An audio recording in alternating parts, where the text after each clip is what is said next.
very confident with puzzles, and I love being in water. I know that Amy isn't as strong of a swimmer as Tori, so I think tonight the best opponent to go up against is Amy. License to chill. Yes, license to chill. Yes, indeed. That's so dramatic. Giant pools right here in the land. These pools. Yeah, that ice water is a mess. This means everything to me. Come on, y'all. Let's get to the point. All these, If I have a place in team final, I want to know that I deserve it. I worked hard for it. If You're working hard for you're shit. going into the chamber name see, BT going home. because they don't want you in their team. So tonight I want to prove why I deserve to be here. Do it. I'm really confident in puzzles. So What's going on, world? I am Wesley. And I'm Victor. And we are here to review episode 16, season 37, Riverdance. Yeah, let's get into it. Before we do all that, follow us on our social media, Nation TV on Instagram and Twitter, and I am _ Victor Alexander. there you go. There you go. So follow us. Shout out to everybody that's been watching the videos so far or lately on my YouTube. Really appreciate it. I think we're almost at the goal of 1,000 subscribers on the network. So if we can really like push it, that would be amazing. If I get to 1,000 subscribers before the end of the year, that would be awesome. But let's get into this review. It's not a whole lot to talk about, so I don't think this video is going to be long. Do us a solid and click that like button. Let's get 50 likes on this video. Let's go. 50 Run likes. the So numbers up. hit that like button. Giving us the likes, which are free to do, makes our videos more visible. All right. So last challenge, we lost Josh. He was sleeping, which is fine because he was tired. But we lost Josh. Everyone on social media, I believe, and in response to my video, love the fact that Josh is gone. What video? You did a video without me? Mm-hmm. So disrespectful. I didn't even know you guys. I'm so sorry. Yeah, I was tired. He was working late, even though Wednesdays are supposed to be days where we're only supposed to schedule things for before the challenge comes on. But you know, that didn't happen, and then I was asleep when he came home. And I guess he watched the show without me and made a review and talked to you guys without me. So, but it's all right because God is a forgiving God, and I'm one of His disciples. But yeah, Josh is gone, and I didn't even know anything about it until about an hour and a half ago, and I was like, I missed that. They made it seem like Josh was going to be there, like he was going to win against Kyle, but he didn't. But to be fair, Josh only lost by one board. By one little board. That's all we needed. And so Kyle got him, and everybody's loving that, and I love it. So it is what it is. Emmanuel calls Kyle a chicken to his face. I thought he was only going to do it in the post-confessional, but he actually was doing it in front of Kyle's face. Do you think Kyle was scared of Emmanuel, or is scared of Emmanuel? I think Kyle is, Kyle just wants to win. Has he ever won? No. I think he's so scared of going through another season and not winning. It's like, you know, you at least win once, at least. And if you don't get that, like, you know, I would be so nervous that it would almost be like a trigger to think about not winning. Okay. Devin blames Tori and Amanda for Josh going home. How do you feel about that? Look, if you upset that your boyfriend went home, bro, you can't take it out on other people. You got to take that out on him. Period, point blank, because he is who he is. And as far as what my understanding is, it's karma for him getting Ashley sent home. Because he should have said, you know what, Ashley, you're right. I completely and totally am. And yeah. You know, it's so crazy. They still haven't said what actually happened, and you know, people are just speculating why Ashley went home. But it's crazy, right? That you can't, like, everything else that we've seen on TV via MTV, and we can't know what Ashley said she probably or what she did. She probably called him out of his name. That's probably what she did. Because you can't just say, oh well, hey, Josh, we all know you, like, you know, what I've already been saying for the entire time. Like, everybody knows he's not completely straight. Right, like, but everybody sit up and say, oh, Victor, you think everybody's gay. You are. You do.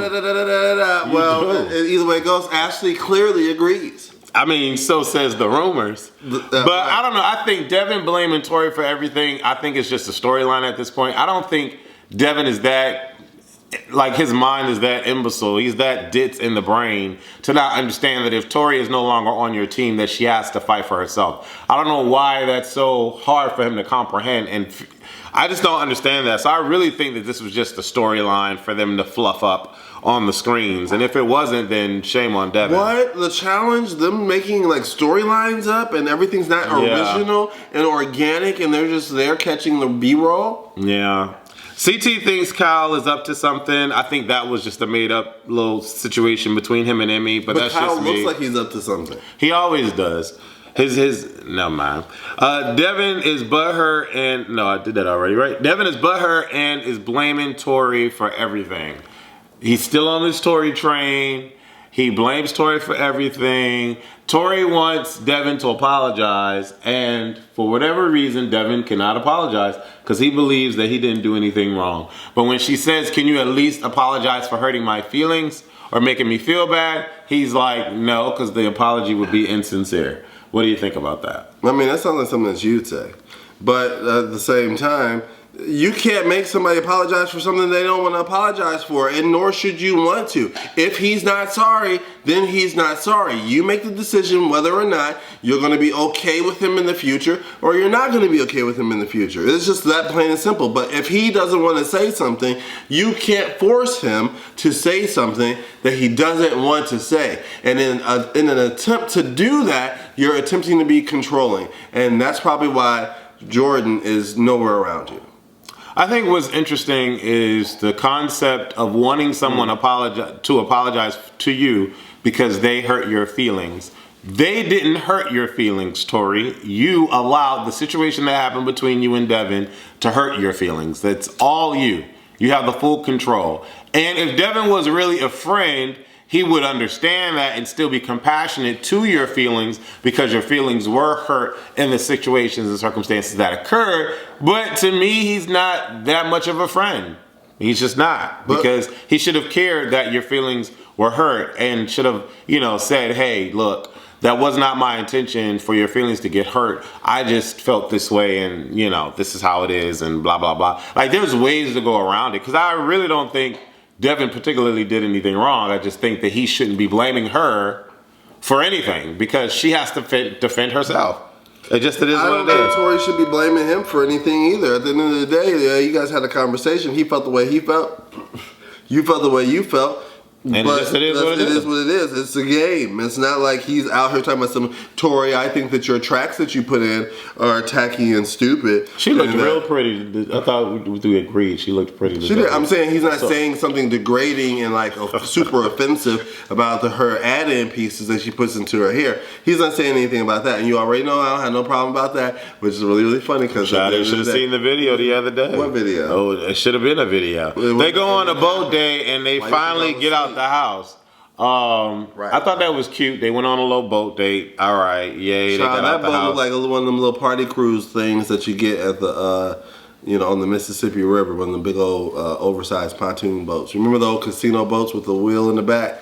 It just had a regular motor. That's what it looked like.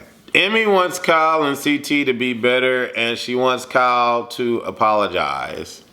You can't. Here we go with this apology, wanting somebody to apologize thing. You can't make somebody apologize for anything. All you need to be sitting up there doing. She's a weird little person anyway. I think that she has a good heart, Emmy. I think she has a really good heart. Yeah, she's real brutish looking. Yeah, but you can't make somebody apologize for something that they don't want to apologize for. But what you can do is say, hey, look, I understand that y'all jokers got differences and problems and issues. Well, I need you guys to set that shit to the side and let's work together to get this win. Period. Devin and Tori talks. Tori wants Devin to apologize, and Devin says, for what? Devin says, I don't respect what you did. Tori says, you hurt my feelings. We get to the $1 million heist. I thought this was a pretty interesting situation. I'm thinking to myself, ain't no way in hell that's $1 million real dollars. Like, there's no way in hell. But this basically was an endurance competition where they just had to run back and forth with 2 duffel bags. See, it would have been nice if Ruby would have finally won something. I mean, that's all I got to say about it. I'm gonna tell you how I would. You know, Big T jumping in the wrong car. I thought they were gonna get disqualified. Oh my God, you guys! They feel so stupid. She said she felt embarrassed. I feel so embarrassed. I just don't understand. Like, how you jump in the wrong car? Like, what is going on? I don't understand what's going on with these people. I don't get it. She was too busy looking at Ramel or whatever his name was. I don't What's get the guy's it. name is? Who told her no thanks. Logan. Yeah, the one she played with. What'd you call him? Ramel. Whatever his name is. Ramel. Yeah, I don't know. Anyways, she gave him the cat. And Emerald said, team ends up winning again. He said, Big T ends up going into the lair, like she says, and she pulls Emmy to go down with her. For some reason, Big T thinks she has the ability or the possibility to win this. she knew she didn't have it. She knew she was going home. She says, "It's my time," and you know. And she loses. I mean, I thought what was really horrible is that nobody was rooting for Big T. Tori started rooting for her. Nobody was rooting for her, and that's so horrible. Like, that has to be a horrible feeling, which is why Big T says she's not coming back onto the challenge for a while. Her and Corey are going to be absent from the challenge for a while. Corey wants to take care of his kids and, be with his kids as they get older. Get better at puzzles. Big T says legitly that she wants to work on her physical and her mental and, really build up her body to be able to do all this stuff. Hey, listen, Big T needs to take a break. I kind of like seeing Corey all the time. I think he's cool. The more black people that's on the show, the better. But black people that know how to play would be great. Big T, I don't need to see Big T. Esther, even though she threw that water bottle on Amber, and I don't like her for that, she's really pissing me off. I mean, I don't need to see Esther back, but Esther was really good. Yeah, that's right. Jeremiah. Are they still together? I don't know. I don't follow them on social media, but I mean, they were comp beasts, so it was great to see them. I like seeing people that can represent me and be good, But it just sucked that nobody was rooting for her, so I felt bad for her, and that Swarovski crystals are nice, but they're getting real gay and flamboyant, like real gay and flamboyant. Like every piece is like just gay. And they're unisex now. They make for men and women. It's no longer indeed. It's no longer man and woman on the side. It's all one thing. This boy get on my nerves. I got another subscriber at 940. Thank you for subscribing. Listen, I really need y'all's help with, like the support on the network. Shout out to everybody that's been supporting. If you guys want to check out my website, the link is in the bio and the link is in the comments, so definitely check it out. What's the verdict on this? Did we get a verdict? I don't think so. Anyways, y'all, thank you again for subscribing. We're almost at 850 subscribers. That's a milestone. The highest that I ever got was 835. I think we passed that. So like I could see 1,000 is right there. It's right there. It's right there. Anyways, the more subscribers that I could get, the more content I could pump out, the better the product is.